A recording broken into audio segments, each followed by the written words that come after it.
Okay, we're back from that break, and thank you for tuning in tonight. I'm Dr. Michael Reiner, and I am your independent doctor in Pahrump, and the call-in number is 727-8750 for those of you who have had any questions regarding anything medical, and sometimes even non-medical.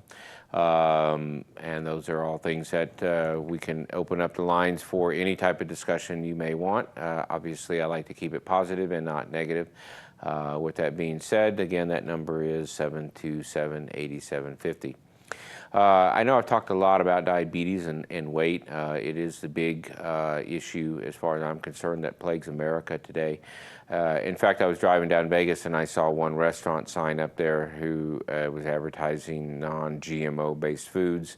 And for those that don't know, GMO stands for genetically modified organism.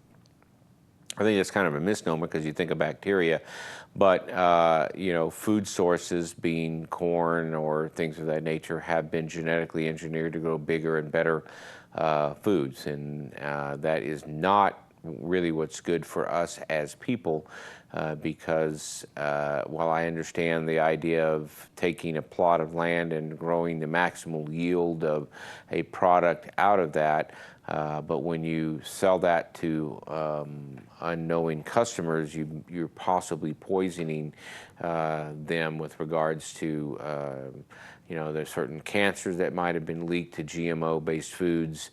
Certainly, I believe without a doubt that diabetes and obesity is linked to GMO foods. The one that gets the most attention is the high fructose corn syrup, because they theoretically say it tricks your mind into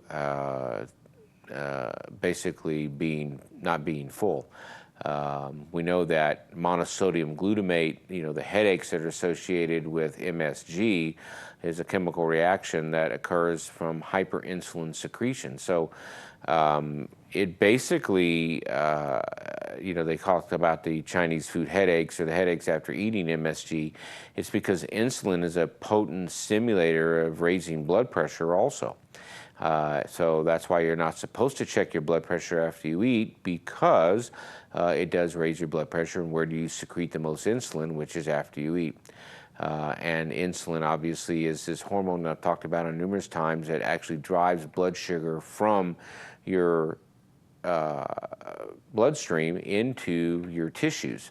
And what tissue is the most active is your muscle. So you don't need insulin to go into your muscle.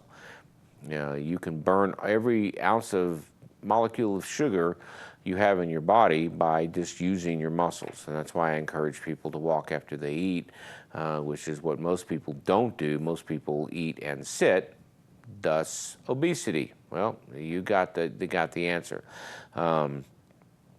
And if you go back and even look at pictures of adults as kids, and they always are much leaner, and as you get older, you can always see the adults getting a little bit heavier and a little bit, over the years. And you think about that and you think, why? Why does that happen? How does someone go from being that? I mean, I think the best one is, what is that guy's name? Anyway, James T. Kirk of the Starship Enterprise. If you ever watch it, he is William Shatner. He is really thin in those movies, and now he does these commercials for Priceline, and he looks like a 2-ton schlubby. So how does someone go from being, really thin and young to being overweight over numerous years? And again, it's small errors in metabolism. But it's also sitting and eating. I mean, it's eating and then sitting. You eat and then you get in your car, or you eat and you lay down. And obviously, you get tired after you eat, because your blood in your splanchnic bed or your intestinal tract all goes into there to pick up all the nutrients. And your muscles aren't being used, so it has to go somewhere, and it's going to go into your fat for storage. The problem is you never allow the fat to ever be used for starvation diets. Why do you think we have fat? We use fat for storage of energy. Unfortunately, you break down muscle every time you get into a starvation state. That's where Dr. Atkins was so famous in developing the Atkins diet. He was an endocrinologist, and a famous endocrinologist, who saw that people couldn't get sugar into their fat cells basically wasted away, and the sugars went high, and they couldn't get sugar in, so they burned their fat and they burned their muscle and their protein to make sugar. So thence you see the Atkins diet. One of the byproducts of that are ketones, ketoacidosis. It produces a fruity smell in your breath, and could make your body ache, and it's not a very comfortable situation. That's why you can't go on the Atkins diet for more than 2 weeks at a time, because you will develop ketoacidosis, which is not a very good situation. You will lose the weight, you will burn fat, but you will also lose your muscle mass. And your muscle mass is very important, because you're going to lose that over time as you age. As males get older, we lose testosterone in our body, but what accelerates losing testosterone is become obesity. Obesity basically causes us to make less and less testosterone, so it enhances itself. I mean, we don't build our muscle mass, we aren't as energetic as we used to be, and therefore, with that being said, we gain more weight and we lose more testosterone. Then we develop hypoalveolar hypoventilation, which is we don't either breathe well at night. We develop chronic pain, and we take opioids, which reduce testosterone. All of these things, make us weaker and make us fatter over time.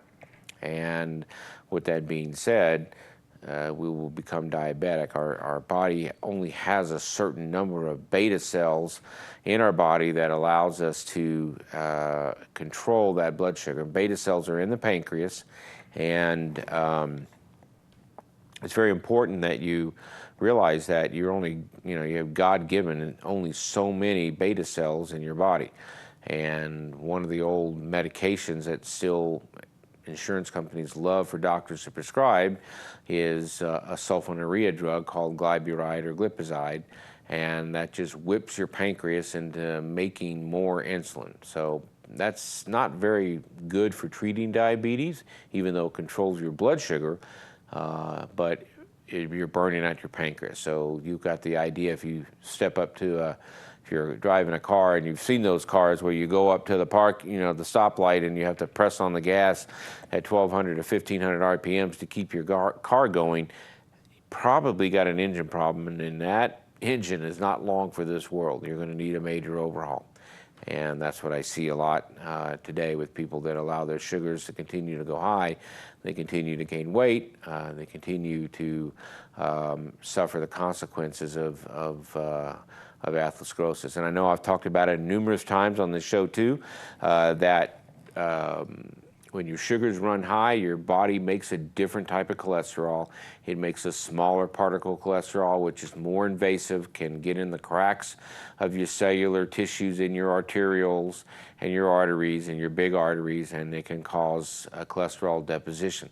So again, sugar is the most important thing, and these high fructose corn syrups and these other foods that we eat that are poisoning us are basically causing a lot of the obesity and the diabetes today. And I know we have issues with school lunches, we have video games, we have sedentary lifestyles. And you look at some of the older people today that used to work on the farms and used to be outside being very physically active.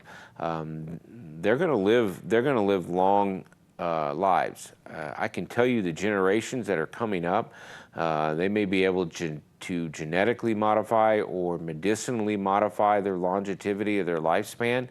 But the truth of the matter is that those people that are hardworking outside, burning off their calories and using their muscles, are going to be in much better physical shape at a later age than those people who are young and obese and developing diabetes, as well as arthritis and a whole host of other issues that come from chronic obesity and chronic overeating. I've always encouraged you to shop at better grocery stores that serve better food. If you do, you patronize the people that are caring about you and what you eat, as opposed to patronizing those people who produce crap and sell you crap. And that is That's just my take on it. We are what we eat can never be a truer statement in today's world. So with that being said, it's very important that and I don't really care so much about pure sugar. I think sugar as a natural sweetener is much better for you than some of the other sweeteners that are out there, especially the artificial ones. I think everybody says, oh, I don't want to eat too much sugar. I don't eat sugar. Well, you eat oatmeal and you eat all the other stuff that basically causes your blood sugar to go sky high. Keep a food diary for your provider. Very important. They're the ones that hopefully we'll be looking at that and making some determinations on what you should be eating and how you should be eating it. But remember, it's very important. If you do one thing and one thing only, I tell patients, is if you just get up and walk after you eat, you'll be much better off than the people that don't. Anyway, we're going to go to break. We'll be back for the last segment. Thank you for tuning in.